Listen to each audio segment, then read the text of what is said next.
The SQL UPDATE statement allows you to change the field values of specific existing records in a table. The syntax of the update statement is shown here.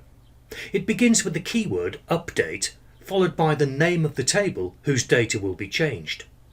Then the keyword set, followed by a comma-separated list of column name and value pairs.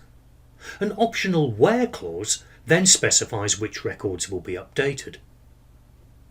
In this example, some extra data will be added to the existing record for Jeanette Wing. Notice that the where clause is making sure that only one record is updated. This time, more than one record is being changed. Every instance of USA is being changed to America.